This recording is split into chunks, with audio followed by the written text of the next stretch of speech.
Jubilee Hills బైపోల్లో polling ప్రశాంతంగా కొనసాగుతోంది. ఉదయం 9 గంటల వరకు 9.2% పోలింగ్ శాతం నమోదైంది. అది ఇప్పటికే ప్రముఖులు తమ ఓటు హక్కు వినియోగించుకుంటున్నారు.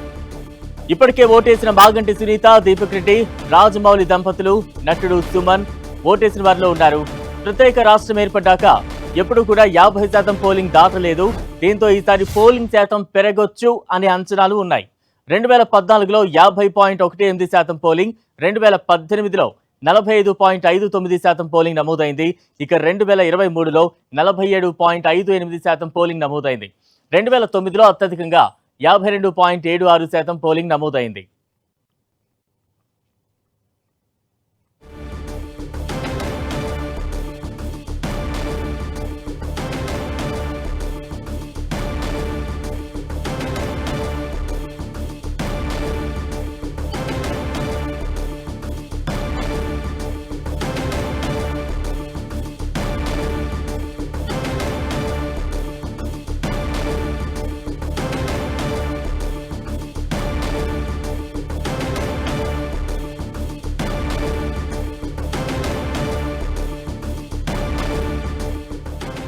ఉదయం 9 గంటల వరకు 9.2% పోలింగ్ నమోదైంది. ఓటు హక్కు వినియోగించుకుంటున్నారు ప్రముఖులు. ఇప్పటికే ఒక్కొక్కరుగా ఓటర్లు పోలింగ్ కేంద్రాలకు చేరుకుంటున్నారు. పోలింగ్ కేంద్రాల వద్ద పటిష్ట భద్రతా ఏర్పాట్లు కొనసాగుతున్నాయి. వచ్చిన ఓటర్ వచ్చినట్టుగా ప్రశాంతంగా ఓటు వేసే విధంగా ఎన్నికల అధికారులు అన్ని ఏర్పాట్లు చేశారు. ఇక తాజా అప్డేట్స్ తెలుసుకునే ప్రయత్నం చేద్దాం. జూబ్లీహిల్స్ ఓటింగ్ సరళికి సంబంధించి మరింత అప్డేట్స్ అందించేందుకు వివిధ ప్రాంతాల నుంచి మా ప్రతినిధులు సిద్ధంగా ఉన్నారు. రైట్, ప్రస్తుతం తిరుపతి చారి దగ్గరికి వెళ్దాం. చారి, ఓటింగ్ సరళి ఏ రకంగా సాగుతోంది? ఇప్పటి వరకు ఎంత పర్సెంటేజ్ నమోదైంది? ఈరోజు జూబ్లీహిల్స్ బైపోల్కి సంబంధించిన పోలింగ్ జరుగుతోంది. ఈ పోలింగ్లో ఇప్పటి వరకు అంటే ఉదయం 7 గంటలకు పోలింగ్ ప్రారంభమైంది. కొంచెం నెమ్మదిగా పోలింగ్ కొనసాగుతున్నప్పటికీ ఉదయం పూట కొంత ఇబ్బందికర పరిస్థితులు ఏర్పడ్డాయి. మొదట ఈవీఎంలు మొరాయించాయి. 11 చోట్ల ఈవీఎంలు మొరాయించడము, అదేవిధంగా ఆ పోలింగ్ స్టేషన్లో పోలింగ్ శాతం నెమ్మదిగా నమోదయ్యే పరిస్థితి ఏర్పడ్డది. దీంతోపాటు మొత్తంగా మరికొన్ని చోట్ల కూడా ఈవీఎంలు మొరాయిస్తూ వస్తున్నాయి. దీని ఫలితంగా ఉదయం 7 గంటల నుంచి 9 గంటల వరకు అంటే 2 గంటల్లో 9.2% పోలింగ్ నమోదైంది.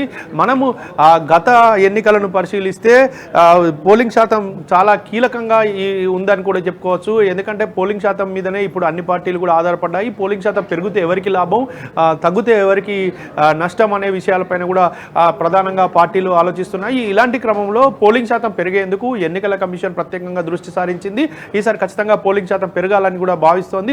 దీనికి అనుగుణంగా అన్ని ఏర్పాట్లు చేశారు. పకడ్బందీగా భద్రతా ఏర్పాట్లను కూడా ఎన్నికల కమిషన్ చేసింది.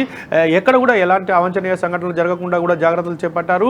ఇంకా ఈసారి ప్రత్యేకంగా డ్రోన్ కెమెరాల ద్వారా కూడా ప్రత్యేకంగా పరిశీలిస్తున్నారు. ఎక్కడ కూడా నలుగురు గుమిగూడకుండా 144 సెక్షన్ కూడా విధించారు. దీంతో పోలింగ్ ప్రశాంతంగా జరిగేలాగా, ఎక్కువ మంది పోలింగ్లో పాల్గొనేలాగా, తమ ఓటు హక్కు వినియోగించుకునేలాగా కూడా ఎన్నికల కమిషన్ ఏర్పాటు చేసింది. అయితే మనము ఇక్కడ ఈ నియోజకవర్గంలో మొత్తం 4,01,365 మంది ఓటర్లు ఉంటే గతంలో తెలంగాణ ఏర్పడక ముందు మాత్రమే 50% పోలింగ్ దాటింది. ఆ తర్వాత పోలింగ్ శాతం నెమ్మదిగా తగ్గుకుంటూ వచ్చింది.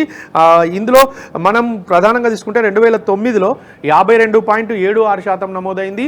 అదేవిధంగా 2014లో 50.18% నమోదైంది. అంటే ఈ తెలంగాణకు ముందు ఇలా పోలింగ్ శాతం నమోదైతే ఆ తర్వాత మాత్రం పోలింగ్ శాతం తగ్గింది. 2018లో 45.59%, అదేవిధంగా 2023లో 47.58% నమోదైంది. ఇలా పోలింగ్ శాతం 2018లో కొంత ఎక్కువ తగ్గింది, 2023కి వచ్చేసరికి కొద్దిగా పెరిగింది. అయినప్పటికీ ఈసారి పోలింగ్ శాతం కొంచెం పెరుగుతుందనే ఆశాభావంతో ఇటు పార్టీలు ఉన్నాయి, ఎన్నికల కమిషన్ ఉంది. మనం లోక్సభ ఎన్నికలు చూస్తే అదే 2019లో మరీ తక్కువగా 39.89% నమోదైంది. ఇక అది ఎండాకాలం కావడం, అదేవిధంగా 2024లో కూడా 45.59% పోలింగ్ నమోదైంది పార్లమెంట్ ఎన్నికల్లో. అయితే ఈసారి మాత్రం ఇది చలికాలం కావడం, ఈ వాతావరణం కూడా కొంచెం సానుకూలంగా ఉండడం, ఒకటే నియోజకవర్గంలో ఎన్నికలు జరుగుతుండడంతో మొత్తం కూడా భద్రతా ఏర్పాట్లు కానీ, ఇటు వచ్చే ఓటర్లకు అవసరమైన సౌకర్యాలు కానీ మొత్తంగా ఏర్పాటు చేశాము. ఓటర్లకు ఆ నియోజకవర్గంలో కూడా సెలవు ఇవ్వడం లాంటి అనేక పరిణామాలు పూర్తి స్థాయిలో ఓటు హక్కు వినియోగించుకోవడానికి ప్రశాంతమైన వాతావరణం కల్పించడం లాంటి నేపథ్యంలో స్వేచ్ఛగా ఓటు హక్కు వినియోగించుకోవాలంటూ కూడా ఎన్నికల కమిషన్ ప్రచారం చేసింది. చేసింది. ఈ నేపథ్యంలో ఈసారి కొద్దిగా ఓట్ల శాతం పెరిగే అవకాశం ఉన్నట్లుగా మనకు తెలుస్తుంది. సరే, అంటే ఇప్పటి వరకు అందుతున్న సమాచారం ప్రకారం మీరు చెప్తున్నట్టు 9.2% వరకే ఇప్పటి వరకు పోలింగ్ శాతం నమోదైన సిచ్యువేషన్ కనిపిస్తోంది.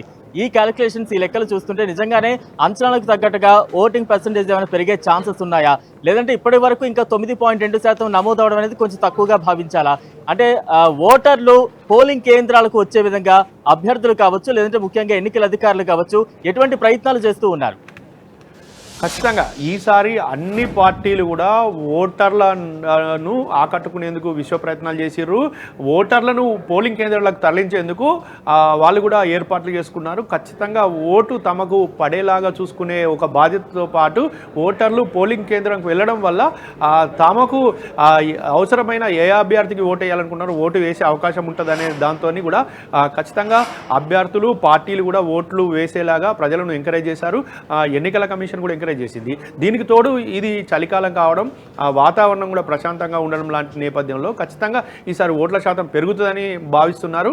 అయితే ఇప్పటి వరకు ఈవీఎంలు మొరాయించడం, కొన్ని పోలింగ్ బూతులలో రకరకాల సమస్యలు ఏర్పడడం వల్ల కొంత మొదటి 2 గంటల్లో కొంత మందకోడిగా జరిగింది. అయితే ఇప్పుడు ఈ 2 గంటల్లో పోలింగ్ శాతం ఖచ్చితంగా పెరుగుతుందనే భావనతో మాత్రం ఎన్నికల కమిషన్ ఉంది. అయితే దీనికి అనుగుణంగా కూడా అక్కడ ఎక్కడైతే ఈవీఎంలు మొరాయించాయో అక్కడ రీప్లేస్ కూడా చేస్తూ వస్తుంది కేంద్ర ఎన్నికల సంఘం సంబంధించిన రాష్ట్ర అధికారులు. దీంతో ఎలాంటి ఇబ్బందులు లేవు, పోలింగ్ ప్రశాంతంగా జరుగుతుందని కూడా ఎన్నికల అధికారులు చెప్తున్న పరిస్థితి ఉంది. తిరుపతి సార్, అంటే 2023 ఎన్నికల తర్వాత ఈవీఎంలో కొంత మార్పులు కూడా కనిపిస్తూ ఉన్నాయి. ప్రస్తుతం ఈ బైపోల్కు సంబంధించి కూడా ఈవీఎంలో ఎటువంటి చేంజెస్ కనిపిస్తూ ఉన్నాయి? అంటే కలర్ ఫోటోలు పెట్టడం కావచ్చు, గుర్తులు ఐడెంటిఫై చేసే విధంగా కలర్ ఫోటోస్ పెట్టడం కావచ్చు, వీటిని ఏ రకంగా ప్రజలు అర్థం చేసుకోగలుగుతున్నారు ఈజీగా? అయితే గతంలో కొంత బ్లాక్ అండ్ వైట్ ఉండేది, గుర్తులు కూడా బ్లాక్ అండ్ వైట్లో మాత్రమే ఈవీఎంలో కనిపించాయి. దీనివల్ల కొంత ఓటర్లు ఇబ్బంది పడే పరిస్థితి ఉండేది. తాము కావలసిన గుర్తును మరీ గుర్తించాల్సిన పరిస్థితి ఉండేది. వాళ్ళు గుర్తించి ఓటు వేయాల్సి వచ్చేది. ఈసారి అభ్యర్థుల ఫోటోలు కానీ గుర్తులు కానీ కలర్లో ఉండడం వల్ల వాళ్ళు తమ ఓటు హక్కును స్వేచ్ఛగా, పారదర్శకంగా వాళ్ళు ఎవరికి ఓటు వేయాలనుకో దానికి ఓటు వేసేలాగా ఎన్నికల అధికారులు ఏర్పాటు చేశారు, ఎన్నికల సంఘం ఏర్పాటు చేసింది. దీంతో ఓటర్లు ప్రశాంతంగా తమ ఓటు హక్కును వాళ్ళు ఏ పార్టీకి ఓటు వేయాలనుకుంటారో, ఏ అభ్యర్థికి ఓటు వేయాలనుకుంటారో ఆ అభ్యర్థికి ఓటు వేసి వస్తున్న పరిస్థితి ఉంది. మొత్తం ఓవరాల్గా సమస్యాత్మక ప్రాంతాలు ఏ రకంగా గుర్తించారు, అక్కడ ఎటువంటి పటిష్ట భద్రత కనిపిస్తోంది, మిగిలిన ప్రాంతాల్లో ఎటువంటి ఇబ్బందులు లేకుండా ఎటువంటి ఏర్పాట్లు, భద్రతా చర్యలు, ఆంక్షల అమల్లో ఉన్నాయి? 139 సమస్యాత్మక ప్రాంతాలను గుర్తించారు. ఆ ఏరియాల్లో ప్రత్యేకంగా పోలీసు బలగాలను ఏర్పాటు చేశారు. ఎక్కడ కూడా ఎలాంటి కదలికలున్నా, ఎలాంటి గొడవలున్నా ఇమీడియట్లీ తక్షణమే పోలీసు బలగాలు మోహరించి వాళ్ళని అదుపులోకి తీసుకునే విధంగా ఏర్పాటు చేశారు. దీంతో పాటు ప్రత్యేకంగా డ్రోన్ పర్యవేక్షణ పెట్టారు. ఇక చెక్ పోస్టులను కూడా ఏర్పాటు చేశారు. ఎలాంటి ఇబ్బందులు లేకుండా పూర్తిగా కట్టుదిట్టమైన భద్రత ఏర్పాటు చేశారు. ఏదైతే సమస్యాత్మక ప్రాంతాలు ఉన్నాయో వాటిపైన ప్రత్యేకంగా దృష్టి పెట్టారు. అక్కడ కూడా ఎలాంటి గొడవలు కాకుండా ఓటర్లు తమ ఓటు హక్కును స్వేచ్ఛగా, స్వచ్ఛందంగా వినియోగించుకునేలాగా ఏర్పాటు చేశారు. అయితే ఎక్కడైనా ఇది ఒక నియోజకవర్గం కావడంతో కూడా పోలీసులకు ఇది సులువుగా ఉంది అని కూడా చెప్పొచ్చు. అయినప్పటికీ భద్రతా విషయంలో చాలా కఠినంగానే వ్యవహరిస్తున్నామని చెప్పేసి కూడా పోలీసులు చెప్తున్న పరిస్థితి ఉంది. Right, thank you Chari.